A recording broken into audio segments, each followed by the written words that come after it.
Yeah, good afternoon. It's Jim from JAGfx.com. It is Sunday, the 24th of July, 2022.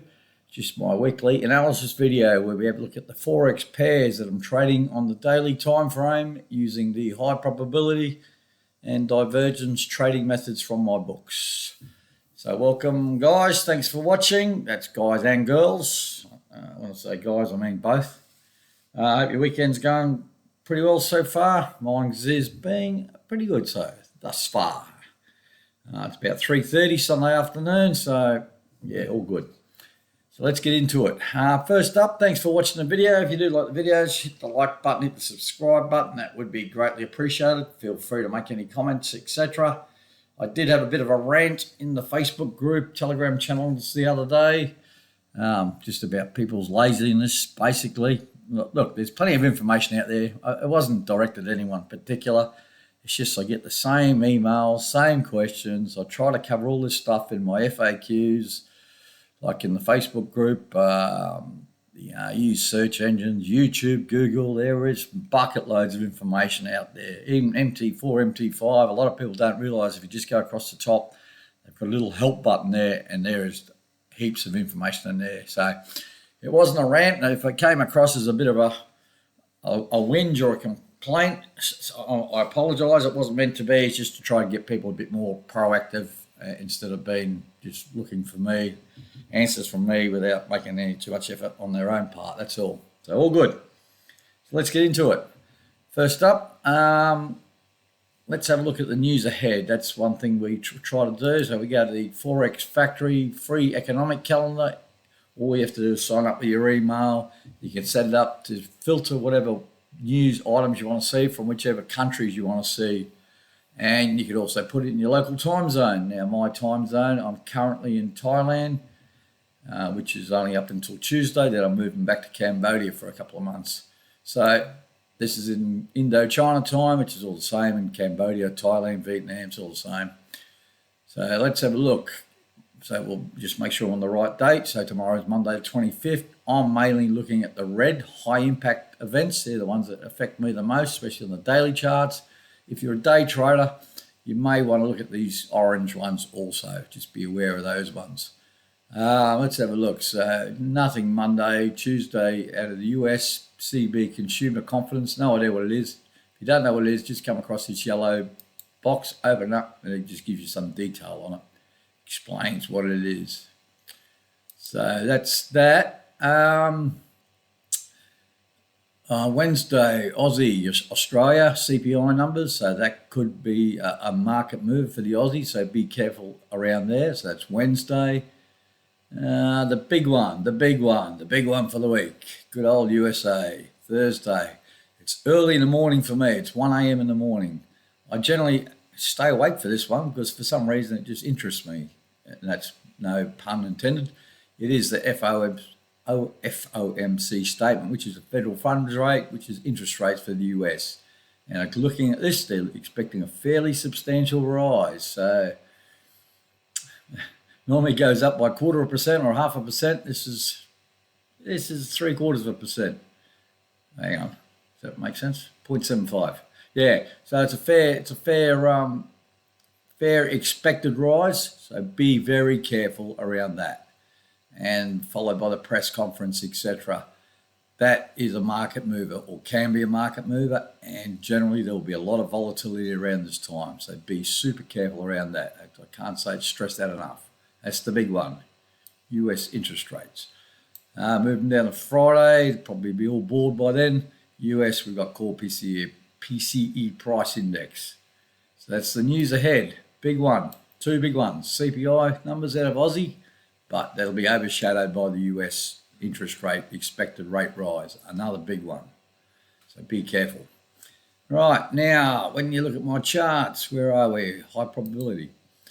This Word document here, I understand that English is not everyone's first language. People might not understand my Australian accent. I may talk too quick or too slow, or you don't understand some of my slang, etc. Pause the video anytime, read my notes on any of the charts, have a read of this, take a screenshot, just take your time. If you do have any questions, don't be afraid to ask. I'm not going to bite your head off. I understand that everyone has questions. I get that. I'm not totally, I do accept questions. Don't get me wrong. I'm happy to help when I can. But have a read of this. This explains all the different colors, all the different lines on the charts, etc. So you'll see, I'll go through this on the charts anyway. But the main indicators are the moving averages, which are the 240 LMA, 100 and the 50.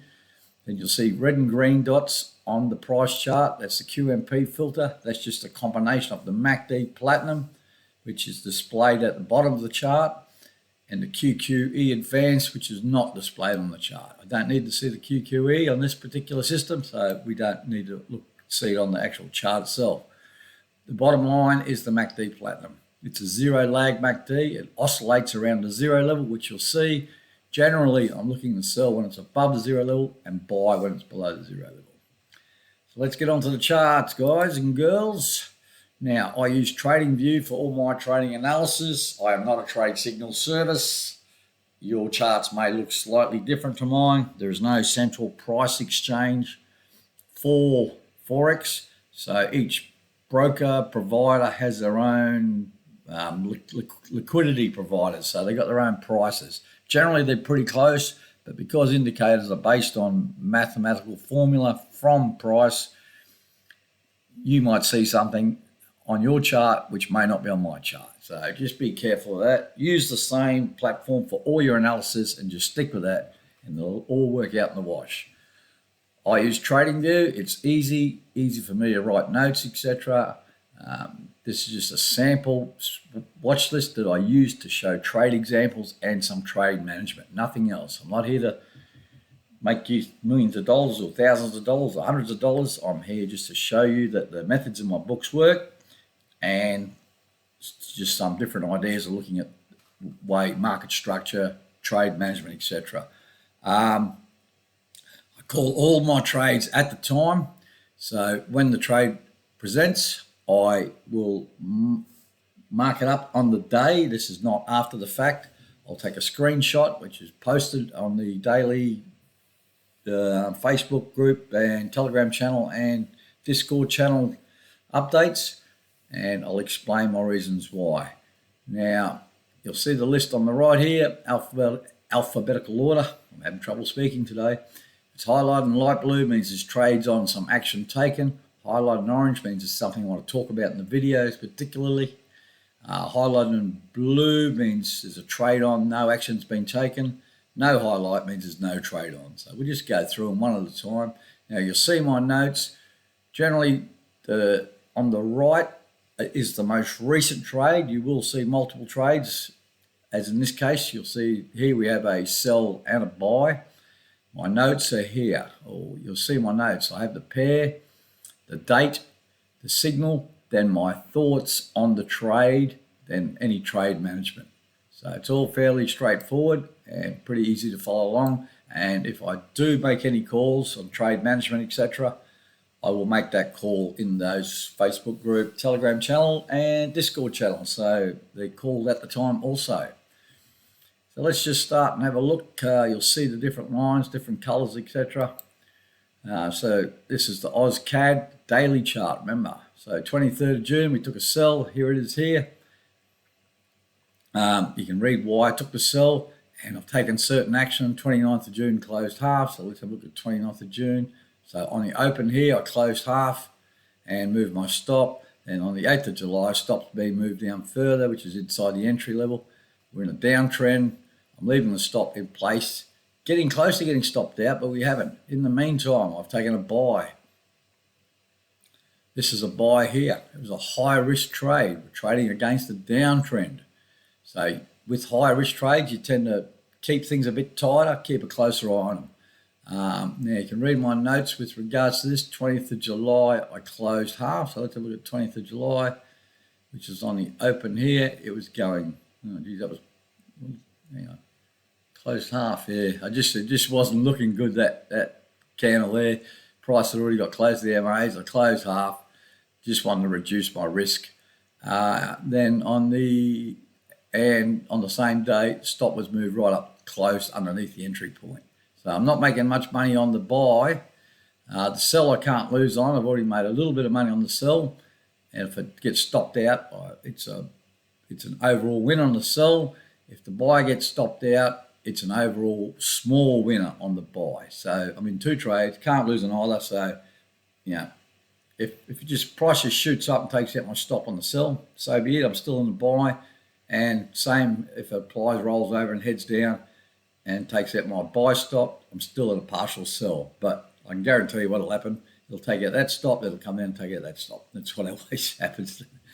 But anyway, in the meantime, I've started drawing trend lines in place. This red trend line, it's not been confirmed yet, but it's potential hidden bearish divergence forming. All right, so I just adjust these trend lines every day. You can see we've got lower lows on price, lower highs on price, and we've got higher highs on the MACD platinum at the moment. Now, if price just keeps on shooting up, and it's like that, the divergence is no longer valid, just delete the lines. Just a bit of preparation, that's all it is. So that's the AusCAD. Like I said, pause the video, read my notes. You can see what I've done. It's all very crystal clear. All right, let's go. Japanese yen highlighted in orange for a reason. I'll just refer to my notes here that I haven't wrote anything down, but shocker, Jim. All right, I know what happened.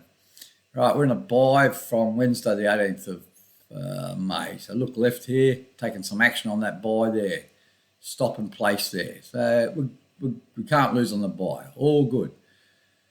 Took a sell here on the 10th of June, based on this nice resistance level. Again, you can read my notes here. These are all posted at the time. I probably brought my stop in too tight. I did bring it in nice and tight here. Then it's gone down. And since then, we've taken another buy on the 15th of July. And it's got to these highs here, these previous highs. So I've closed out half. So you'll see that 21st of July, I've closed out half. So that's at this previous high. And in the meantime, I was stopped out on this sell. So the sell's gone. So what I'll do, I just leave it on the video to show you guys that what's happened. The sell has been stopped out. So now I'm just in a buy here and a buy there. Can't lose on either. The stop on the buy is right up here now. Already closed out half. This one I've already closed out half and the stop's inside the entry level. Can't lose on either. Sell, didn't lose on that either. So 3 trades. No huge winners so far, but best thing is 3, so no losers. You know what I mean? If that makes sense. So when I finish this video, I'll remove all the sell trades from the actual screenshots just to tidy it up a bit. I'll just leave it on there to show you guys what's happened. So that's the reason. Stopped out on the sell, and in hindsight, I probably had my stop a bit too close because it looks like the market's turning down again. As a few yen pairs are. Aussie USD. Now, it's highlighted in yellow for a reason. Now, I took this buy here. It was based on first up, I'm still in the sell. So let's get that over and done with. Here's a sell over here. The trend is down, which is good. Generally, my stop is between the 50 and the 100 moving average. In this case, it's just above that green dash line, which is the 70 cent level, which is a big number in the Aussie. Price is getting close to it. In the meantime, I took this buy here based on this buy signal here that was stopped out. But because it's still valid, there's been no red QMP filter dot. Price has headed down. MACD's headed up. I've drawn this trend line across here. I probably went a day too late. It probably could have gone in here. I waited 1 day. Now we're at the moving averages. Definitely MACD's through the 0 level. Looks a bit weak there. Now, I'm looking at my notes here. On Monday, I'll call it, but I'm thinking I'm going to move my stop right up, nice and tight, up under here. I just don't like the look of this now with price at the moving averages, and we're close to the 70 cent level, and we can't lose on the sell. So if I tighten this stop up really tight on the buy, and it does roll over, I'll lose on the buy. It'll be a small loss. But the sell, as long as I stay in that sell, it'll more than offset the loss. So on Monday, I may call a potential. I just wait and see how the market opens. May even give it one more day, like till Tuesday. But that's what I'm thinking, moving this stop right up and reducing that big risk there. Euro CAD, nothing doing. Took a sell back here. It's a nice tight range. It's broken down through the range. There was a buy signal here. I declined to take it, and I think I gave my reasons why, or people asked. It's just there's no supporting divergence, and the trend's down, and I'm already in a sell. Just wasn't an ideal setup for me, and it's just gone sideways since then. So the only thing I did like was that the MACD platinum was a fair way below the zero level, which is a good sign generally. There's no divergence there. Might look for, we can't lose on the sell, so that's all good. You can see my notes here. 5th of July closed half, so let's have a look at 5th of July. I would have been around. Yep, when I hit this previous low, closed half, and stops has been set there. I could drag this stop down a bit if I wanted to. I might just give it a couple of days, and I just might pull the stop down a bit. That's about it. So it's Euro CAD, Euro Yen. Right, a few of the yen pairs are reversing on me, which is not a good thing. Took a buy here based on hidden bullish divergence. These are, everyone knows that I love my hidden bullish divergence. The trend is up. There is a bit of a market structure. Really, we had this high here, had this high, didn't really break it. So you sort of suspect taking this trade here, unless there's a big push up that breaks this previous high up here. It's really not going to be much happening. And now I can just about, not guarantee, can't guarantee anything, but this is going to roll over to the downside. MACD platinum will stay below the zero level, and if I was in my hedging mode, which I am in some of my other private trading, then I would just take the sell. As soon as the sell presents, leave the buy on, because it's based on hidden bullish divergence, which I like. But in the meantime, we're about at our point of entry and not looking that good. So it's the Euro Yen. Euro NZ, that is highlighted, and there's a reason for that. I've stopped out. Took a buy in here. Didn't mind this trade. I like this trade. It was a good setup. We have been stuck in a bit of a range. There was a nice support level. Even argument you could be made for hidden bullish divergence. Didn't work out. Took the buy. It sort of meandered around for a couple of days. It went down, popped up nicely. Then Friday, bang, stopped out for a loss. Not a huge loss. Slightly higher risk trade, fairly small stop for a daily chart, so it's not the end of the world, but it is a loss. That's why it's highlighted, and I will tidy up that chart after we finished. We do have losses. Euro USD. Now this is one busy chart. We've been lucky. We are in a sell from here, 14th of Feb. We're in a sell from here, which is the 4th of April, and we sell from here, which is the 10th of June, 13th of June. What have I got here? 10th of June. Stops in place, can't lose, trends down, trends down. We've had a couple of goes at buys with mixed success, had a couple of small winners, but generally we've lost on the buys, but the sells are well and truly offsetting the losses. I do get asked the question, and I've covered this the last couple of videos, is the overnight interest rate hurting me at all with regards to holding trades for so long? In this case, no, because the Euro USD on the sell side is not a detrimental. It's not a big overnight interest rate payment, so it's no big deal. So the last signal was this buy. I declined to take it. There's no supporting divergence that really stood out, even though I could take it because I've got some good sell trades on. I didn't take it. Doesn't meet my criteria, and it's gone sideways. Now the MACD platinum's heading towards the zero level. Price it's hardly gone up at all. So if you just want to trade consistently and the lower risk, just trade with the trend. Look at the moving averages. I know they're a little bit tricky to see, but they're slowly moving down. So take the sell trades, just ignore the buy trades. If you just want to be a consistent trader, you're going to miss out a few trades. You'll miss out some big turnarounds, big swings, when you get your big regular divergence, it does work. But This is the easy one. So the Euro USD, we're looking pretty good. Pound Aussie. We're going to sell.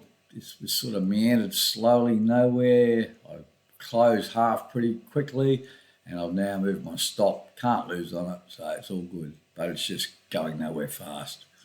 So we just kept an eye on it. Can't lose, which is good. Pound yen. Another one of my problem. Children.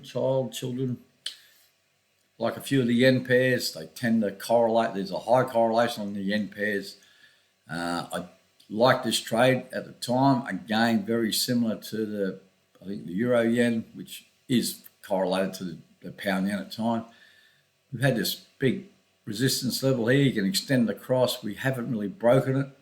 So taking this buy trade here, valid buy trade, nice little support level there. MACD platinum below the zero level. But now on Friday, and this is the difference between TradingView and MT4, MT5.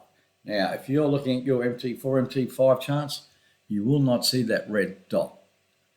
For some reason, TradingView presents the dots, whether it be the QMP filter dot or the MACD platinum dot, on the Friday close for Monday's open. Whereas MT4, MT5, they'll still put the dot there, depending on the platform, but it won't appear until the actual open on Monday. There's no difference. All the difference is I know what's coming.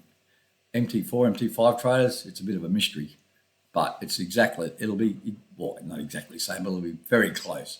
So what I'm calling here on Monday is if it opens pretty close to where it closed on Friday, I'm just going to take the loss on this buy trade.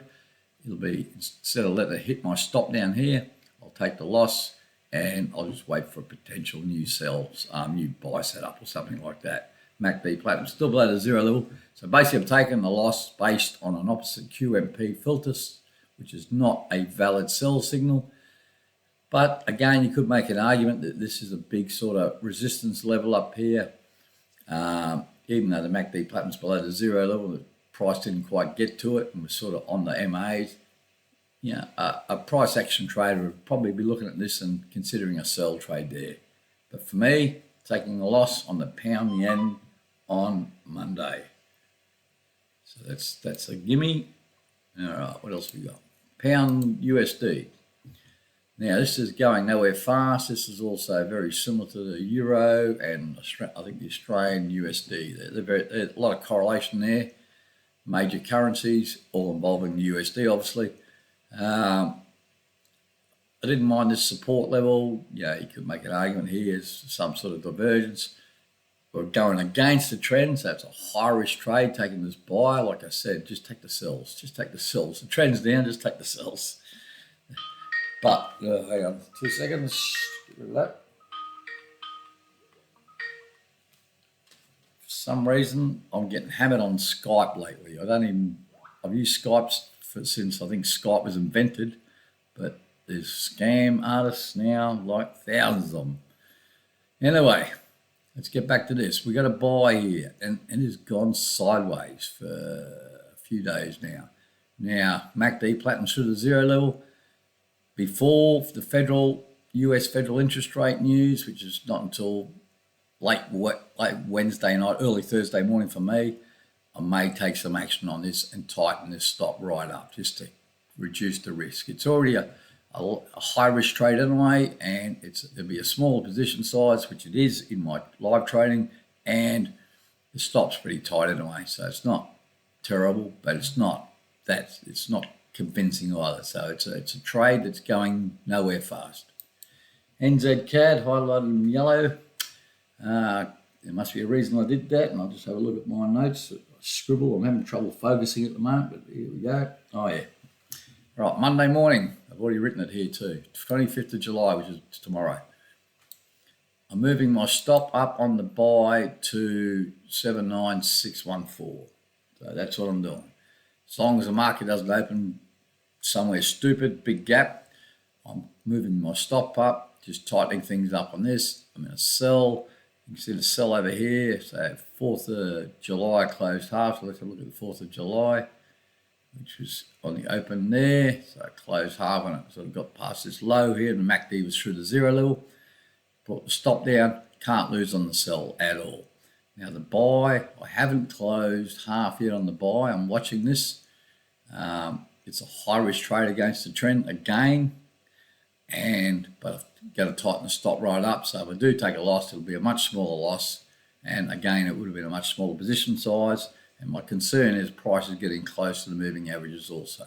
Generally, if I'm trading against the trend, I'm keeping a close eye on the MACD Platinum, and I'm also keeping an eye on obviously market structure and where price is in relation to the moving averages. Price generally goes back to the moving averages. So all the moving averages come to price here, but you know what I mean. So that's the New Zealand CAD. That's the stop move, just moved up on Monday morning to that level there. You can read the notes there. USD CAD, this was a nice sell trade, a little bit messy looking at the chart, but it worked out well. It worked out nicely. This is a good example of where I took the sell, and you can see my notes, 20th of July. This was all called in my groups, 20th of July. So there's your, on that, open of that candle, closed half. Prices at the moving averages, against the trend. Perfect time to take some trade action. Stop, tighten right up. Can't lose. If it goes up and stops me out, it's a winner. Not a huge winner, but it's a winner. And that's what we want to do, protect our capital. So it's a USD CAD.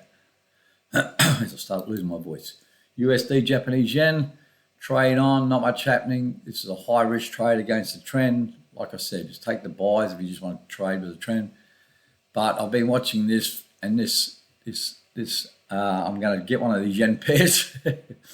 Lost on a couple of others, but this one I'm going to get. I don't know if I'm going to get it, but it's at least it's heading in the right direction. I'm actually in a sell on this one. The problem is the MACD Platinum's already through the 0 level, but it's based on regular bearish divergence. So it's not a big deal about the MACD Platinum as long as one side of the divergence is on the right side of the 0 level. In this case, it's this side here. It just takes away a bit of my trade management tools, that's all. Now I'm aiming for that 50 EMA at least. Hopefully that'll happen before the US interest rate news, because this is obviously the USD Japanese yen, so it could be affected by USD interest rate news. So we're in a sell, looking good so far. XAU USD gold, it's highlighted in light blue, means I've taken some action. I'm not sure I had a sell. So we're in the sell from back here, which is good. Taking some action on that. So what did we do? 1st of July, we moved my stop down. 8th of July closed half. So let's have a look at 8th of July, and I hope it's down here somewhere, make me look like a good man. Yeah, down here, down to these lows, just struggling a bit. So closed half, stops being moved down again. This green number is the 1800 level. This green dashed line, which is a big number on gold, or it has been in the past. So it's a resistance support type level that people, it seems to be a bit of a magnet. We've got this low here that I've drawn across, and I think I showed this in last week's video. It's from a fair way back, but you can see there's been a lot of touches on that level, and price has got close to it again. So it was, to me, to take that buy made some sense because we got close to it, that level, and we've got this small regular bullish divergence, plus I'm already in the sell, so I took a buy, and it's looking so-so. And this could be, again, US interest rate news on Thursday. This is a pair I may tighten up a little bit, may bring my stop up below the low here, just to get it away from this level here. But we'll wait and see. So that's it for all the pairs, people. Now let's just have a look at the three that I just keep track of that we talk about every week. I have traded the US dollar before. This is just the US dollar. So but I'm not sure exactly what the whole setup is. I think it's based on a percentage of other currencies against the US dollar. You can Google that if you want and find out exactly what it means. But it normally gives you a good indication what's happening. And if you can work out how to trade this, my watch is going off. Where is that hidden? I don't know. Now, if you could work out where that's it's just a little bit tricky with the pip sizes, the position sizing, and stuff like that. So I like to keep things pretty simple. So that's why I'm not a big trader of it, just because I know my Forex pairs, what their pip values are, and all that sort of stuff. It's just easy for me to work out. But I do trade this. The last signal was a sell. The trend is up. This is the US dollar. Again, just take the low hanging fruit, take the buys. You can't go wrong. But we have had a few sells, and all the trades are marked in the lines there. You can see them for yourself.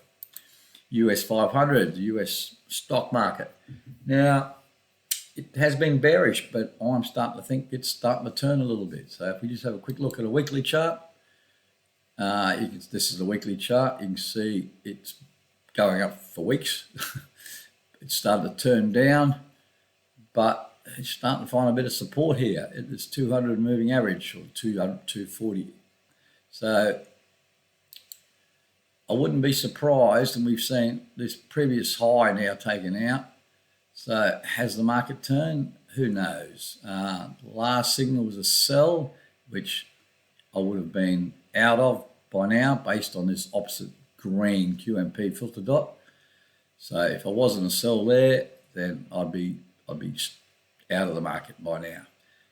Generally, this has got a positive or a bullish bias. It is the US stock market. It's the US 500, so it's made up of 500 companies. And if companies don't perform, they get thrown out and replaced by a company that it is. So they're basically it's a basket full of winning companies. So winning generally means they're making profits, which means the price of their shares are going up. So that is very simplistic, but that's the gist of it. So the US stock market, and if you're a stock trader and you've got a bit of cash sitting on the sidelines, you know, it's time to start really having to think about having a look at a few maybe weekly charts and just seeing if there's places you can start buying a few shares. Right, last one, Bitcoin, BTC, USD. She's been going sideways for a while. It is correlated to the US stock market. So the US stock market does go up. More than likely, BTC or Bitcoin will go up also. So this is a 20,000 level. It's found some support along here. And that's sort of held. It's not the end of the world for crypto, as some people predict.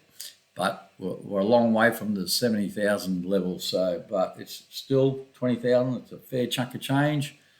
Considering I first started looking at Bitcoin when it was just less than $100. I think the first price I looked at it, first chart was $97. And I thought, geez, I'm not paying $97 for something I don't even know what it is. Yep, one of the dumbest things I've ever done, but that's all right. Hindsight's a great tool. Right, that's it for the charts, guys. I'll bring up that Word document again. Like I said, I call all these trades live in the Facebook group or the Telegram channels, and Matt from Family Man's Discord channel. Everyone's more than welcome to join them. I take screenshots of all the trades. We do this weekly video. I'm happy to answer any questions, even though I had a bit of a rant the other day saying I'm not, but I am. Just if you ask me a question, give me as much information as possible. Include screenshots, but do a bit of search yourself, whether it be on Google, YouTube, or through my search engine. Look at previous posts, watch some of my videos. There's plenty of support. But like I said, I'm happy to answer questions. Thanks for watching. I know they're not the greatest videos, but do hit the like button, hit the subscribe button. Enjoy the rest of your weekend. Stay safe, and I will talk to you nice people next week sometime. Cheers.